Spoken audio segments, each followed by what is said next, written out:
والصلاة والسلام على من لا نبي بعده أما بعد فأعوذ بالله من الشيطان الرجيم بسم الله الرحمن الرحيم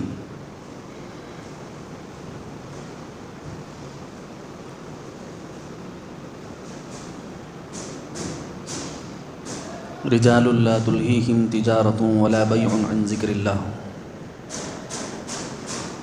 صدق اللہ العظیم۔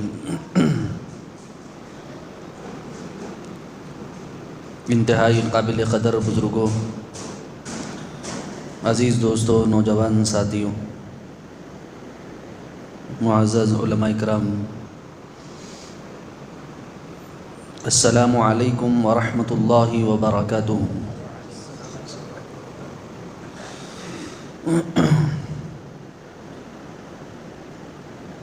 گزشتہ 7-8 جمعوں سے آپ حضرات جو ہے اولیاء اکرام کے متعلق مختلف پہلو سماعت فرما رہے تھے۔ اس جمعہ ارادہ ہے کہ اس پہلو کو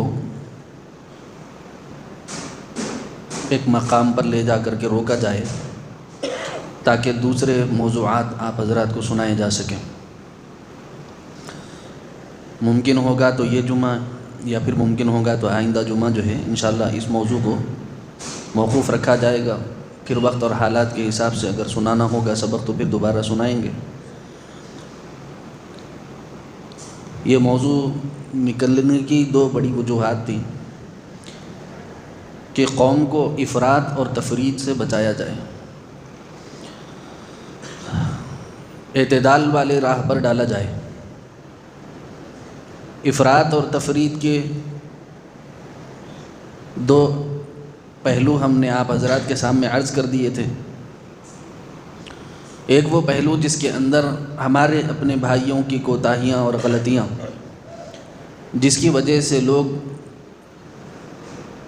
شرک اور کفر سے بچانے کی چکر میں اولیاء کرام کے انکار تک پر آ جاتے ہیں، یہ وجہ بنی تھی، محرک بنی تھی ہمارے ان موضوعات کو سنانے کی۔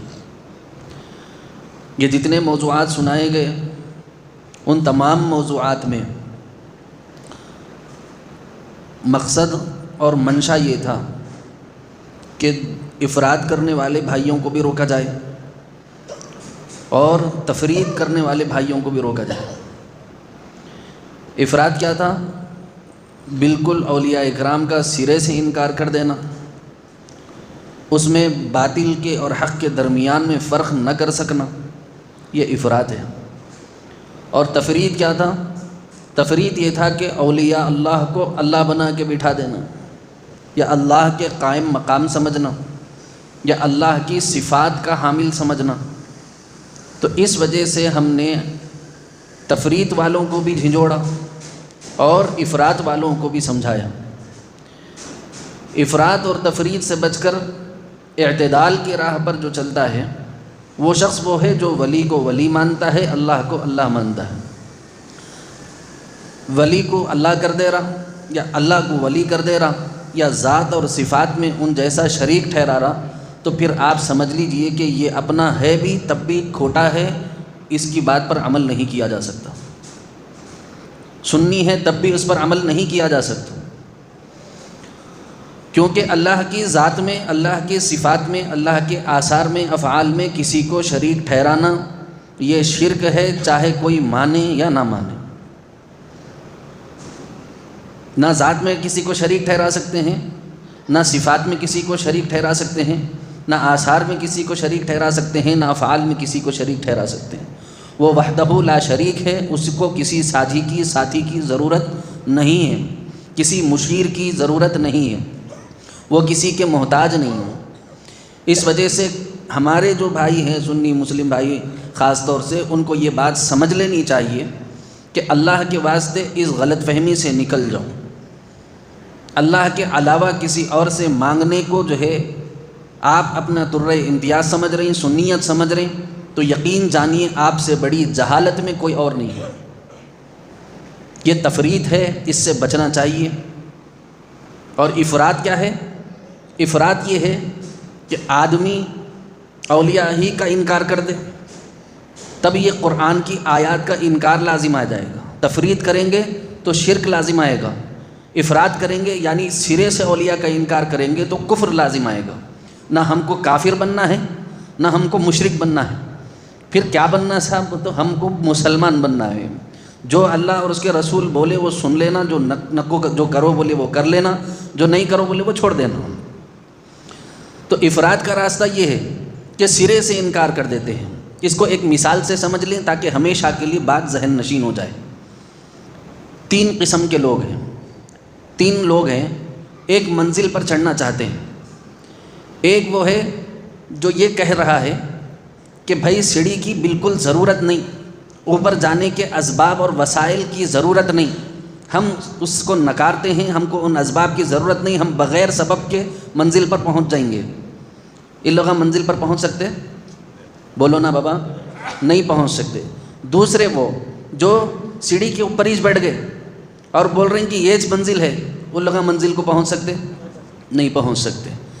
تیسرا وہ ہے جو یہ کہہ رہا ہے کہ بھئی سیڑھی کو بھی مانو، لیکن سیڑھی کے ذریعے سے ہی آپ پہنچ رہے ہیں اوپر، تو سیڑھی کو سیڑھی بولو، منزل کو منزل بولو۔ اب یہ جو تیسرا شخص ہے یہ پہنچے گا یا وہ پہلے 2 افراد پہنچیں گے؟ تیسرا والا پہنچے گا۔ یہ اعتدال ہے۔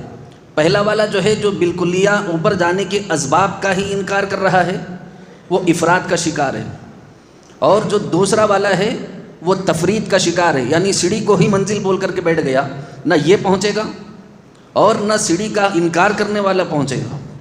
پہنچے گا کون؟ اعتدال والا۔ اعتدال والا کون ہے؟ جو چیز اللہ جس چیز کو جو بولے وہ مان لینا۔ اگر اولیاء کا ذکر قرآن مجید میں نہ ہوتا، احادیث صحیحہ میں نہ ہوتا، اللہ کی قسم آج آپ منبر رسول پر ہماری زبان سے آپ نہیں سنتے۔ اس کی وجہ یہ ہے کہ الحمدللہ اللہ تبارک و تعالیٰ نے خاندان میں، آبا و اجداد میں اللہ نے ولیوں کو رکھا ہے، اس کے باوجود اعتدال پر رہ کر گفتگو کرنے والے خانوادے سے اللہ نے رکھا ہے۔ قرآن اور صحیح احادیث مبارکہ کی روشنی میں گفتگو کرنے کی، بات چیت رکھنے کی صلاحیت اللہ نے دی ہے۔ اس وجہ سے الحمدللہ اگر آپ یہاں سے سن رہے ہیں اس کا مطلب یہ ہے کہ قرآن اور سنت سے ثابت ہے، اس وجہ سے ہم یہ بات بتا رہے ہیں۔ نہ افراد کا شکار ہونا ہے کہ سرے سے انکار کر دو۔ سرے سے انکار کرنے کے نتیجے میں اولیاء اکرام کی کیا ہوگا؟ 100 آیات جو ہم نے آپ کو سنائیں، جیسا کہ الا ان اولیاء اللہ ولی الذین آمنوا ان اولیاءہ الا المتقون، اور دیگر بہت ساری آیات کا انکار لازم آئے گا۔ آپ شرک سے بچانے کی اچھی کوشش کر رہے ہیں لیکن طریقہ غلط اختیار کر رہے ہیں، جس کے نتیجے میں ہوگا کیا؟ وہ اپنی ضد پر اڑا رہے گا، تم اپنی ضد پر اڑے رہو گے، نتیجہ یہ نکلے گا کہ 2 تفرقے تو بن سکتے ہیں، ایک الگ فرقہ تو بن سکتا ہے، لیکن درمیان والی گفتگو کوئی نہیں کرے گا۔ یہ اپنی ضد پر اڑا رہے گا، تفرید میں مبتلا رہے گا، مشرک بن کے مرے گا، اور وہ شرک سے بچانے کی چکر میں کفر کا شکار ہو جائے گا۔ تو اس لیے عزیزوں، نہ افراد نہ تفرید، اعتدال کا راستہ یہ ہے کہ سیڑھی کو سیڑھی بولنا، منزل کو منزل بولنا۔ اللہ میاں ولی کو بنائے تو ہم کو کیا تکلیف ہے اس سے؟ ان کے اولیاء ہیں تو ہیں، ان قرآن مجید میں بارہا اس کا ذکر کر رہے ہیں۔ ہاں، اس کے اندر ہونے والی غلطیوں کو، خامیوں کو آپ بتائیے، ہم آپ کا ساتھ دیں گے، دلائل آپ کو نکال کر کے دیں گے قرآن اور حدیث سے۔ لیکن ہاں، بچانے کی چکر میں خود کفر کرنا اچھی بات نہیں۔ مثال کے طور پر اگر کوئی آدمی پیشاب کی گندگی کو دھونا چاہتا ہے، وہ پیشاب کی گندگی کو دھونے کے لیے خود پیشاب استعمال کر رہا ہے، پاک ہوگا؟ معلوم یہ ہوا کہ گندگی سے گندگی کبھی بھی صاف نہیں ہوتی۔ اس لیے نہ افراد بہتر ہے نہ تفرید بہتر ہے۔ اعتدال کا راستہ وہ یہ ہے کہ جو اللہ جس کو جو مقام دیے وہ مقام مان لینا۔ اسی لیے قرآن مجید کی ایک آیت مبارکہ ہم نے آپ حضرات کے سامنے سنائی۔ قرآن مجید کی ایک آیت مبارکہ جو ہم نے سنائی وہ یہ ہے، رجال لا تلہیہم تجارۃ ولا بیع عن ذکر اللہ۔ اللہ پاک خود فرما رہے ہیں کہ میرے کچھ بندے ایسے ہیں کہ جن کو بیع و شراء، خرید و فروخت بھی ہمارے ذکر سے غافل نہیں کرتی۔ رجال، اللہ پاک فرما رہے ہیں کچھ لوگ ایسے ہیں، لا تلہیہم تجارۃ ولا بیع عن ذکر اللہ، ان کو ہمارے ذکر سے بیع و شراء، خرید و فروخت ان کو ہمارے ذکر سے غافل نہیں کر سکتی۔ انہوں کاروبار بھی کر رہی، تجارت بھی کر رہی، ملازمت بھی کر رہی، سب کرنے کے باوجود وہ کیسا اللہ کے ذکر میں مشغول ہیں۔ اس بات کو سمجھنے کے لیے ایک مثال آپ کو پیش کرتا ہوں تاکہ آپ کی سمجھ آ جائے۔ جو بالغ ہیں، شادی شدہ ہیں، وہ لوگ ذرا اس بات کو آسانی سے سمجھ سکیں گے۔ جیسا کہ مثال کے طور پر آپ کی شادی ہو گئی اور آپ کی گھر والی نے آپ کو آفس جاتے ہوئے، باغ جاتے ہوئے، کھیت جاتے ہوئے، ملازمت کے لیے جاتے ہوئے، تجارت کے لیے جاتے ہوئے ایک لفظ کہہ دیا کہ اجی اب تیار ہو گئے، بیگم کو پوچھ رہے ہیں کیسا دکھ رہا ہوں۔ جانے کے واسطے تیار ہوتے نا کام پہ جانے کے لیے، کام پہ جانے کے لیے تیار ہو گئے، بیگم سے پوچھا بیگم کیسا دکھ رہا ہوں؟ بیگم نے جواب دیا کہ آپ آج بہت ہینڈسم دکھ رہے ہوں۔ اب جب ہینڈسم بول دیے، اب اس کے خوشی کے ٹھکانے نہیں رہتے، جا رہا ہے، لوگوں سے بات چیت کر رہا ہے، تول مول کر رہا ہے، اس کے ساتھ جو ہے پیسے بھی گن رہا ہے، سب معاملات دن بھر کے چل رہے ہیں، لیکن دل دماغ میں وہ ہینڈسم چل رہا۔ اجی آج ہینڈسم بولی بیگم۔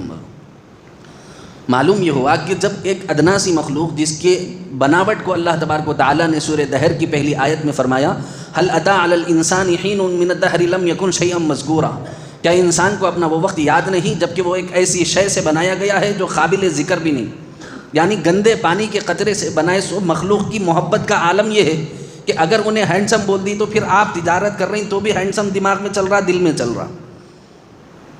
آپ تجارت کر رہی، ملازمت کر رہی، نوکری کر رہی، جاب کر رہی، جو بھی آپ کر رہی، بعض کے گالیاں بھی سن رہی، لیکن وہ اندر دل دماغ میں ہینڈسم چل رہا۔ بیگم بولے سو مسکراہٹ ان کے چہرے کی جو دل فریبی جو ہے وہ ادائیں ان کے دماغ میں گھوم رہی ہیں۔